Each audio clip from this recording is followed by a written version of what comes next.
Assalamualaikum warahmatullahi wabarakatuh. Baik teman-teman sekalian, kami dari kelompok 3 mata kuliah Sosiologi Antropologi Agama dengan dosen pengampu Bapak Abdul Aziz Faiz M.Hum sebagai pengampu. Kemudian kami dari kelompok 3 akan menjelaskan, akan mempresentasikan hasil diskusi kami mengenai difusi dan akulturasi budaya. Kemudian yang akan menjelaskan terlebih dahulu yaitu saudari Elin Ukhtiani. Kepadanya kami persilahkan. Bismillahirrahmanirrahim. Assalamualaikum warahmatullahi wabarakatuh. Di sini saya Elin Ukhtiani akan mempresentasikan hasil diskusi kelompok 3 yang membahas tentang agama dan teori difusi akulturasi kebudayaan. Langsung saja, di sini saya akan menjelaskan tentang pengertian dari difusi tersebut. Difusi adalah proses penyebaran unsur-unsur kebudayaan ke seluruh dunia.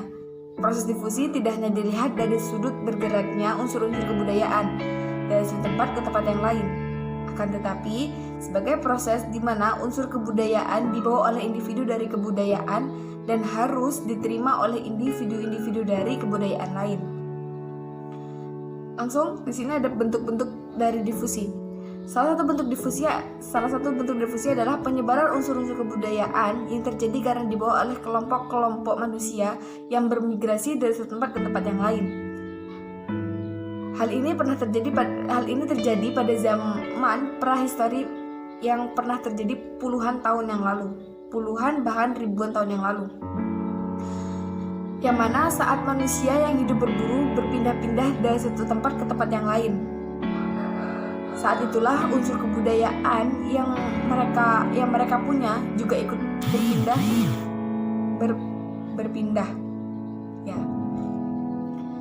Selanjutnya yaitu sedangkan bentuk difusi yang lain adalah penyebaran unsur-unsur kebudayaan yang terjadi ketika individu-individu dari kelompok tertentu bertemu dengan individu-individu kelompok tetangga. Pertemuan-pertemuan antara kelompok-kelompok ini dapat berlangsung dengan 3 cara. Yang pertama, hubungan simbioti. Hubungan simbioti ini adalah hubungan di mana bentuk dari kebudayaan itu masing-masing hampir tidak berubah. Yang kedua, ada pemasukan secara damai, yaitu contohnya seperti hubungan perdagangan, seperti itu. Terus yang ketiga ada pemasukan secara kekerasan, tidak damai, berarti dengan cara seperti paksaan, seperti itu. Ini yang dimaksud ini adalah pemasukan secara tidak damai ini sering terjadi pada hubungan yang disebabkan karena adanya peperangan dan penaklukan suatu wilayah atau suatu daerah. Langsung saja proses difusi terbagi 2 macam, yaitu difusi langsung dan secara tidak langsung. Contohnya, seperti difusi yang terjadi di masyarakat adalah sebagai kata yang ada di dalam bahasa Indonesia. Tanpa kita sadari, bahasa Indonesia sendiri merupakan hasil dari proses difusi yang terjadi dalam masyarakat. Dari proses difusi inilah menyebabkan muncullah kosakata baru dalam bahasa Indonesia. Proses tersebut terbagi menjadi 2 proses lagi. Jadi proses difusi tadi itu kan ada 2 ya, difusi langsung dan tidak langsung. Terus memiliki contoh-contoh yang tadi itu adalah dengan kata kosakata. Nah, dalam proses tersebut, dalam pembentuk munculnya kosakata tersebut, bahasa Indonesia itu ada 2 proses, yaitu yang pertama difusi ekstern dan difusi intern. Cukup sekian video yang saya buat, yang dapat saya jelaskan. Selanjutnya akan dijelaskan oleh rekan saya Ihsan. Cukup sekian. Assalamualaikum warahmatullahi wabarakatuh. Bismillahirrahmanirrahim. Assalamualaikum warahmatullahi wabarakatuh. Baiklah, saya akan melanjutkan penjelasan dari Mbak Idin tadi, yaitu masuk ke dalam proses difusi, proses difusi. Jadi proses difusi itu terbagi menjadi 2 macam. Yang pertama difusi secara langsung dan yang tidak langsung.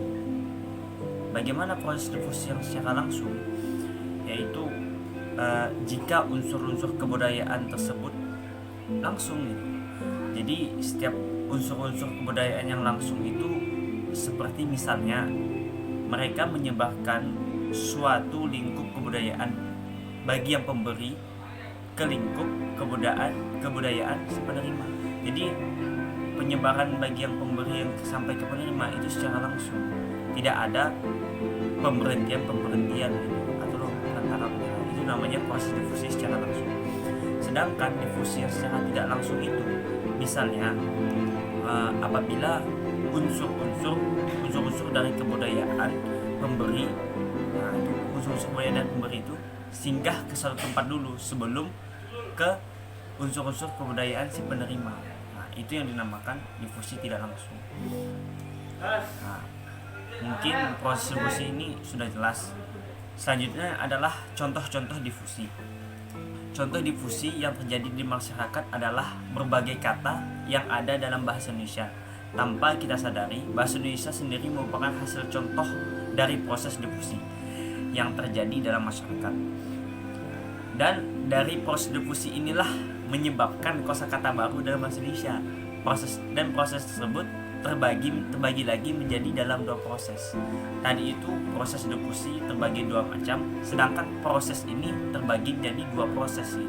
Proses menjadi proses. Jadi proses udah ada proses terbagi lagi menjadi dua proses. Yaitu proses yang pertama ada yang pertama adalah difusi ekstern. Apa itu difusi ekstern? Yaitu penyebaran kosakata asing oleh bahasa Indonesia yang mengubah bahasa Indonesia ke arah yang lebih modern. Jadi kalau misalnya ada kosakata yang asing didengar, kosakata bahasa Indonesia yang asing gitu, maka bahasa Indonesia itu akan mengubahnya jadi bahasa modern gitu. Seperti misalnya kosakata yang modern sekarang kan banyak yang kita udah ketahui gitu. Yang dulu bahasa Indonesia yang udah sering didengar, sekarang udah menjadi jarang dengar, bahkan asing bagi kita. Bahkan sekarang sudah dijadikan bahasa-bahasa yang modern untuk kita zaman sekarang. Nah, dan dampak dari difusi ekstern ini terlihat dari kreativitas orang-orang Indonesia yang memandukan berbagai unsur bahasa asing sehingga menjelma menjadi bentuk kata-kata yang baru. Nah, ini tadi udah menjadikan bahasa yang dari bahasa kosakata yang asing menjadi bahasa modern. Nah, contohnya seperti gerilyawan, ilmuwan, sejarawan, Pancasilais, dan masih banyak lagi. Itu udah menjadi kosakata yang baru. Nah, berikutnya proses yang kedua itu difusi intern. Apa itu difusi intern? Yaitu timbulnya timbal balik antara bahasa Indonesia dengan bahasa Jawa. Ini kan sama-sama di negara Indonesia, cuman ada hubungan timbal balik antara bahasa Indonesia bahasa Indonesia yang baku dengan bahasa Jawa. Bahasa Jawa itu juga bahasa Indonesia, bahasa di negara Indonesia itu. Seperti apa? Masuknya kata kugas, busana, pangan, dan lain-lain. Atau dengan bahasa Sunda, kata-kata nyeri, pakan, tahap, langka, mengenai penyerapan kata. Jadi inti dari intinya itu, walaupun di Indonesia belum tentu di dalam Indonesia itu hanya ada satu bahasa yang baku, tapi memiliki bahasa-bahasa daerah masing-masing. Selanjutnya saya akan menjelaskan masuk ke bab yang baru, yaitu tentang akulturasi. Dan saya di sini menjelaskan tentang pengertian akulturasi. Apa itu akulturasi?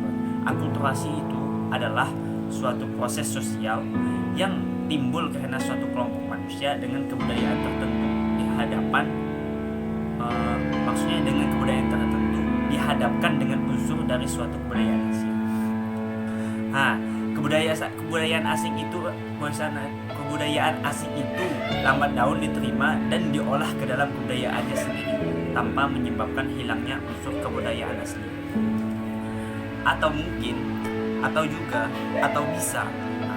Atau bisa juga didefinisikan sebagai perpaduan antara kebudayaan yang berbeda yang berlangsung dengan damai dan serasi.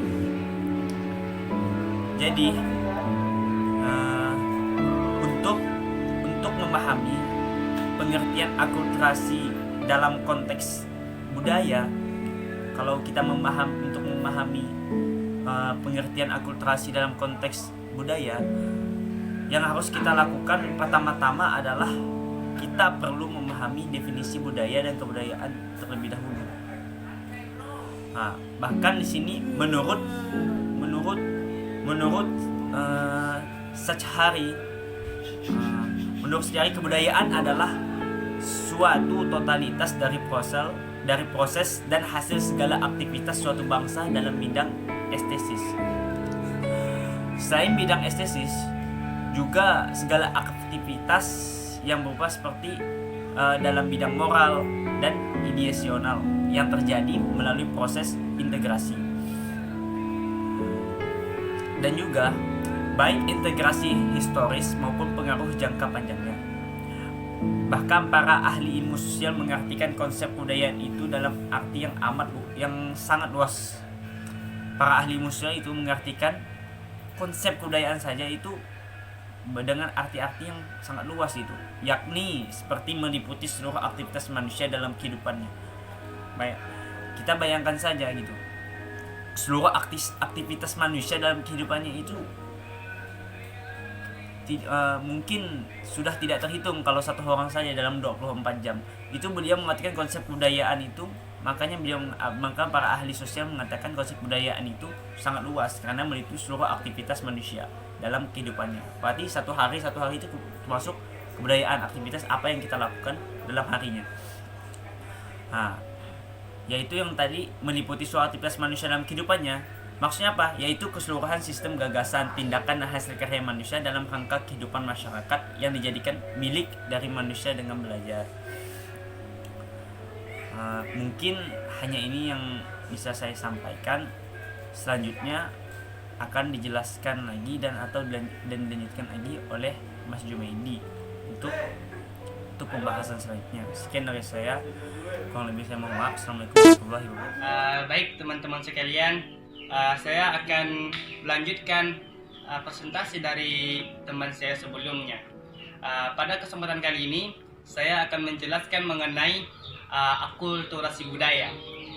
Akulturasi budaya ini merupakan proses percampuran antara suatu kebudayaan asing dengan kebudayaan masyarakat yang lain.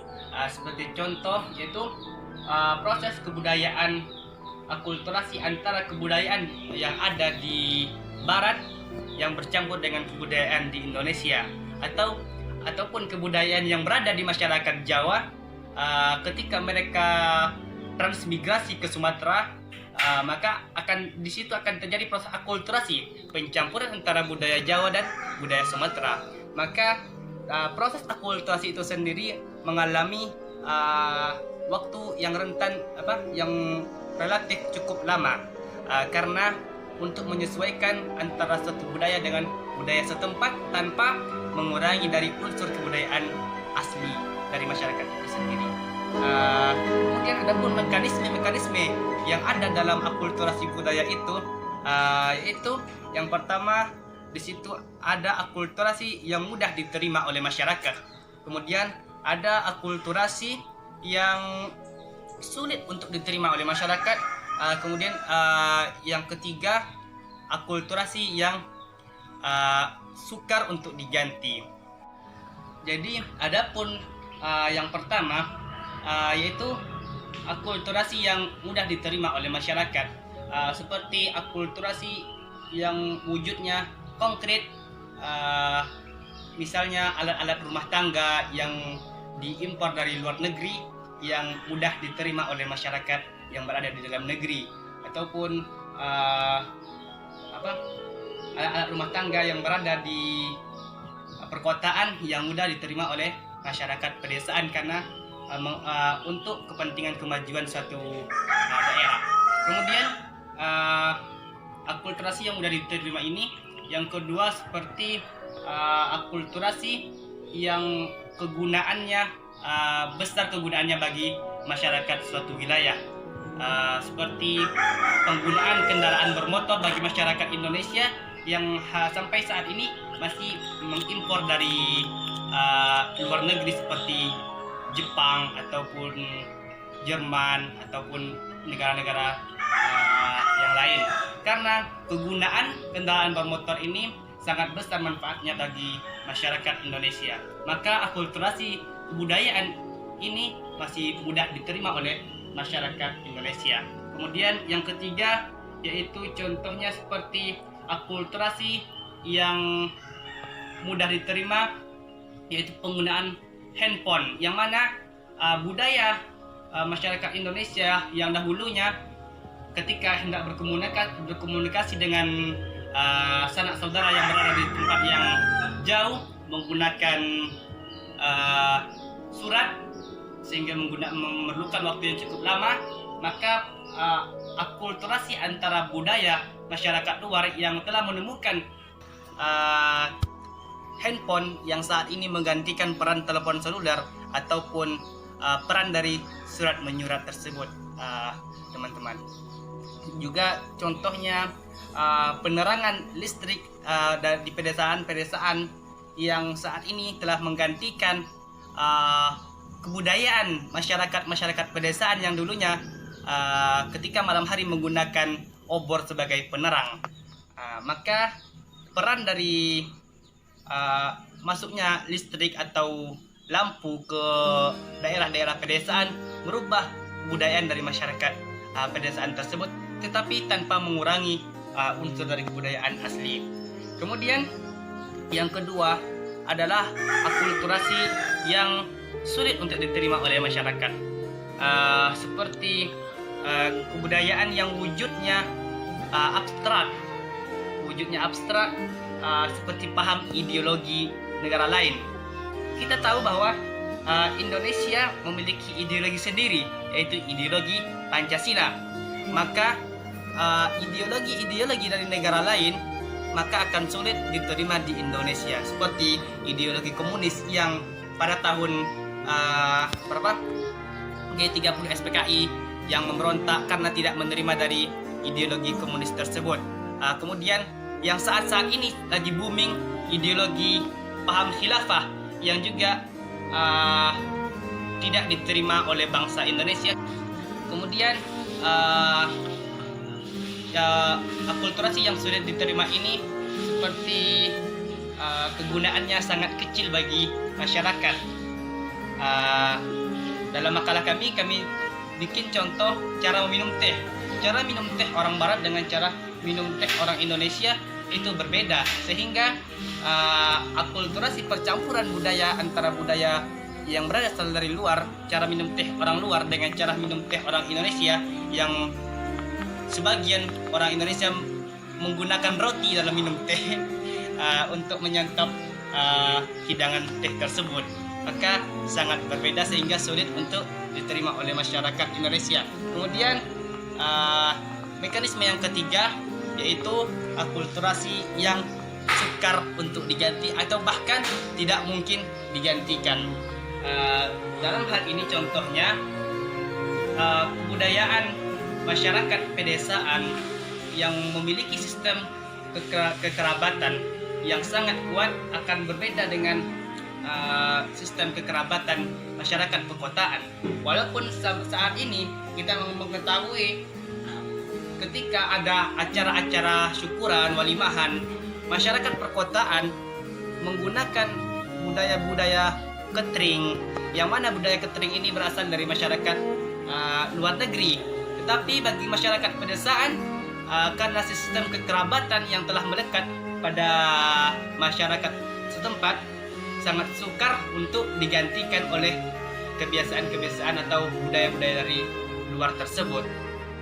Kemudian proses akulturasi yang sukar untuk diganti selanjutnya yaitu kebiasaan-kebiasaan yang telah ditanamkan kepada individu-individu masyarakat sejak kecil, seperti makan nasi yang sudah menjadi tradisi dari masyarakat Indonesia, bahwa dalam sebuah ungkapan, seseorang yang telah makan roti tapi ketika ditanya oleh orang lain, apakah Anda telah makan? Maka mereka menjawab belum, karena kata-kata makan yang ada di pikir orang Indonesia adalah makan nasi, sehingga ketika belum makan nasi maka orang Indonesia belum dapat dikatakan telah makan.